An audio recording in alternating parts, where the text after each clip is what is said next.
निज जंगल को फेरिबार खुशी ही अलगा। एते दिन पर निज जंगल को फेरी मते भारी खुशी लगुची। अरे माँ तू आसीगलु रास्ता रे किछि असुविधा हेनी तो? नाई बापा मोर किछि असुविधा हेनी मु भलरे आसीची। मो झियो अनेक दिन परे सहररु पाठ पढ़ा सारी फेरीची। मंत्री मिटू जाओ महाभोजीर आयोजन कर जंगलर सब चढ़ई को निमंत्रण करिब। आज्ञा महाराज मु एबे जाउची। मारे तू थकी जाइथिबु भीतर को आ आज तो मन पसंद खाइबा रंधा हेची।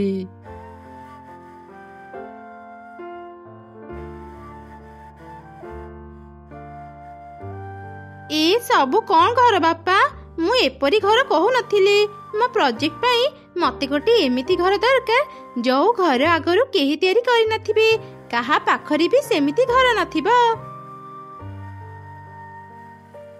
अनेक गुड़िए काठुरिया चढ़ई को लगेई मु एते गुड़े घर तयारी करिथिली हेले गोटे भी घर मो झियो को भल लागिलानी।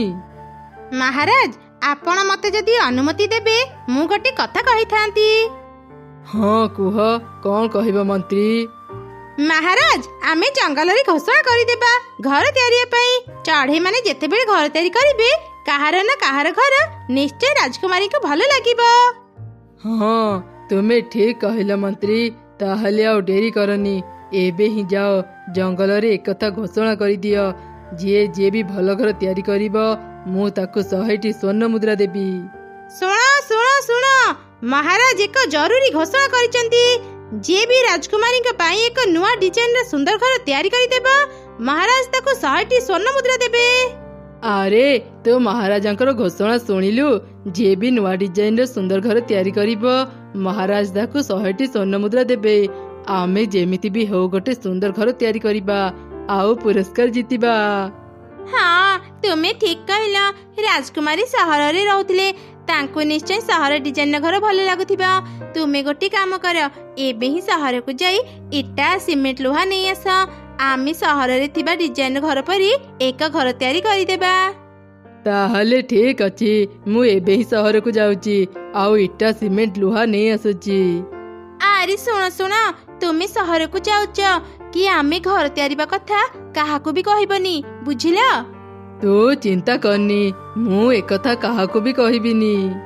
एमिति कही काऊ सहर को जाउथिला रास्ता रे चढ़ी सहतार देखा हैला।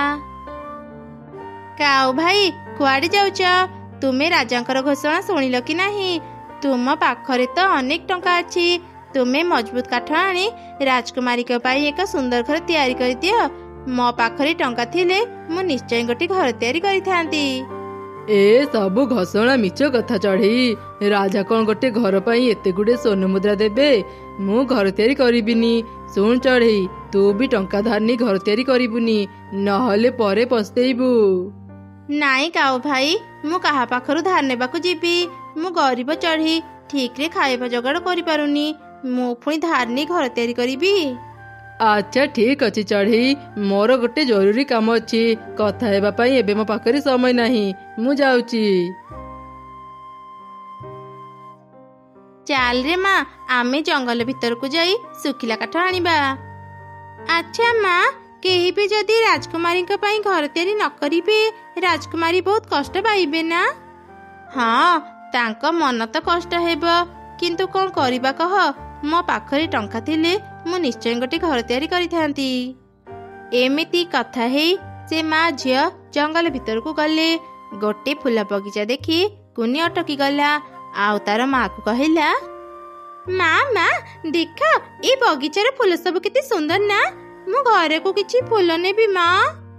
अच्छा ठीक अछि तू फूल तोड़ मु जाउची किछि सुखिला काठ नहीं आसीबी।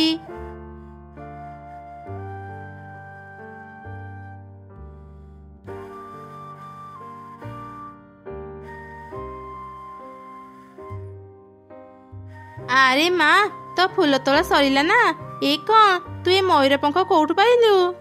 माँ एठी अनेक गुडिये मयूर पंख पड़ीथिला मयूर पंख मते भारी भल लागिला सेथि पई मु सब उठे आइली। मयूर माने प्रतिदिन ए बगीचा को आसंती ସେତେବେଳେ ନିଶ୍ଚୟ ତାଙ୍କ ପଙ୍ଖ ଏଠି ପଡ଼ି ଯାଇଥିବ। ଆଚ୍ଛା ହଉ, ତୁ ସେସବୁ ଧରି ଘରକୁ ଆ। ଏମିତି ମା ଚଢ଼େଇ ଆଉ ତାର ଝିଅ ଫୁଲ ଆଉ ମୟୂର ପଙ୍ଖ ଧରି ଘରକୁ ଆସିଲେ। ମା ମା, ଏ ମୟୂର ପଙ୍ଖ ଆଉ ଫୁଲ ଦେଇ ଗୋଟେ ଘର ତିଆରି କଲେ କେମିତି ହୁଅନ୍ତା? ତୁମେ ଗୋଟେ ଘର ତିଆରି କର ନା ମା, ରାଜକୁମାରୀଙ୍କୁ ନିଶ୍ଚୟ ଆମ ଘର ଭଲ ଲାଗିବ। ଆରେ ମା, ତୁ ଏକଦମ ଠିକ କଥାଟି କହିଲୁ। ଏମିତିରେ ବି ଯଦି କେହି ଘର ତିଆରି ନ କରିବେ ରାଜକୁମାରୀଙ୍କ ମନ ଦୁଃଖ ହେଇଯିବ। ତାଠୁ ଭଲ ହେବ ଆମେ ମୟୂର ପଙ୍ଖରେ ଗୋଟେ ଘର ତିଆରି କରିବା। ରାଜକୁମାରୀଙ୍କୁ ଭଲ ନ ଲାଗିଲେ ବି ଆମର କିଛି କ୍ଷତି ହେବନି।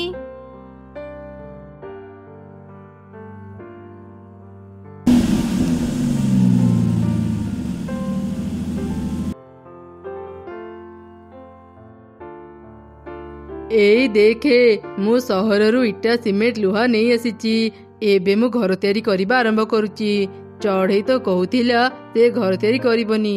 ତୁ ଗୋଟେ କାମ କର, ସମସ୍ତଙ୍କୁ ଘରକୁ ଯାଇ ମିଛ କହି ମନା କରିଦେ, ଯେମିତି କାଲି କେହି ବି ଘର ତିଆରି ନ କରିବେ। ତାପରେ କାଉର ସ୍ତ୍ରୀ ଚଢ଼େଇ ମାନଙ୍କ ଘରକୁ ଗଲା ଆଉ କାଉ ଘର ତିଆରି କରିବା ଆରମ୍ଭ କଲା। କାଉର ସ୍ତ୍ରୀ ଚଢ଼େଇର ଘର ରାସ୍ତାରେ ଯିବା ସମୟରେ ଚଢ଼େଇକୁ ଦେଖି ତା ପାଖକୁ ଗଲା। ଆରେ ଚଢ଼େଇ, ତୁ ଏ କଣ କରୁଛୁ? ମୁଁ ରାଜକୁମାରୀଙ୍କ ପାଇଁ ଘର ତିଆରି କରୁଛି କାଉ ଭଉଣୀ। ଯଦି ଆମେ କେହି ରାଜକୁମାରୀଙ୍କ ପାଇଁ ଘର ତିଆରି ନ କରିବା ସେ ଭାରି କଷ୍ଟ ପାଇବେ। ସେଥିପାଇଁ ଯେମିତି ବି ହଉ ମୁଁ ଗୋଟେ ଘର ତିଆରି କରୁଛି। ଆରେ ଚଢ଼େଇ, ତୁ କଣ ପାଗଳି ହେଇଯାଇଛୁ? ରାଜକୁମାରୀ ତୋର ଏଇ ମୟୂର ପଙ୍ଖର ଘର ଦେଖି ଖୁସି ହେବେ ଭାବୁଛୁ? ଓଲଟା ସେ ତତେ ଅପମାନ ଦେଇ ଘରୁ ବାହାର କରିଦେବେ।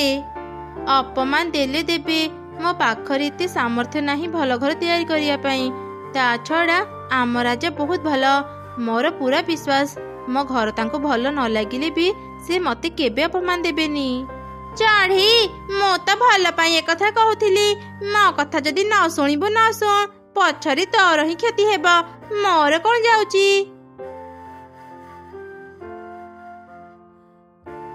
ମା ମା, ତୁମେ କାଉ ଆଣ୍ଟିଙ୍କ କଥା ଶୁଣି ମନ ଦୁଃଖ କରନି। ତୁମେ ବହୁତ ଭଲ ଘର ତିଆରି କରିପାର। ଦେଖିବ ରାଜକୁମାରୀଙ୍କୁ ତୁମ ଘର ଭାରି ଭଲ ଲାଗିବ। ତାପରେ ଚଢ଼େଇ ଘର ତିଆରିବା ଆରମ୍ଭ କଲା। ସେପଟେ କାଉର ସ୍ତ୍ରୀ ସମସ୍ତଙ୍କୁ ଘର ତିଆରିବା ପାଇଁ ମନା କରି ଫେରିଲା। କାଉ ସେତେବେଳେ ଘର ତିଆରିବା ସାରିଥିଲା। ମୁଁ ସମସ୍ତଙ୍କୁ କହି ଆସିଛି କେହି ବି ଘର ତିଆରି କରିବେନି। ବାଃ, ତୁମେ ସହରରୁ ଚଢ଼େଇ ଆଣି ଭଲ କରିଛ। ଅଳ୍ପ ସମୟରେ ହିଁ ଏତେ ସୁନ୍ଦର ଘର ତିଆରି କରିଦେଲ। ତମେ ମାନେ ଭଲ କାମ କଲ।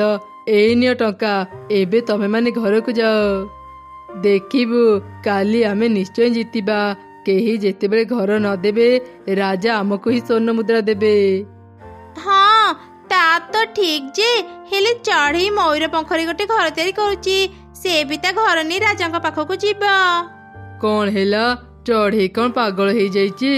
ରାଜା ଝିଅ ପାଇଁ ସେ ମୟୂର ପଙ୍ଖର ଘର ତିଆରି କରୁଛି। ଏତେ ଧନୀ ଝିଅ କଣ ମୟୂର ପଙ୍ଖର ଘରକୁ ପସନ୍ଦ କରିବ? ଚଢ଼େଇ କଥା ତୁମେ ଚିନ୍ତା କରନି। ଦେଖିବ ରାଜକୁମାରୀ ତାକୁ କେମିତି ଅପମାନ ଦେଇ ଜଙ୍ଗଲରୁ ବାହାର କରିଦେବେ। ସକାଳ ହେଉ ଆମେ ରାଜାଙ୍କ ପାଖକୁ ଯିବା।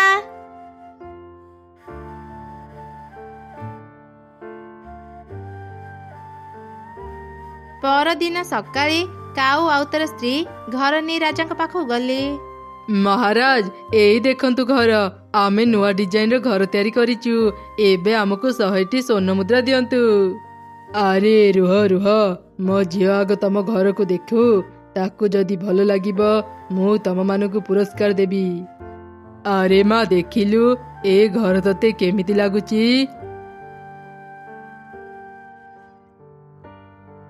ଏ କେମିତିକା ଘର? ଏମିତି ଘର ମୁଁ ସହରରେ ଅନେକ ଦେଖିଛି। ଏପରି ଘର ମୋର ପସନ୍ଦ ନୁହଁ। ନେଇଯାଅ ତମମାନଙ୍କ ଘର।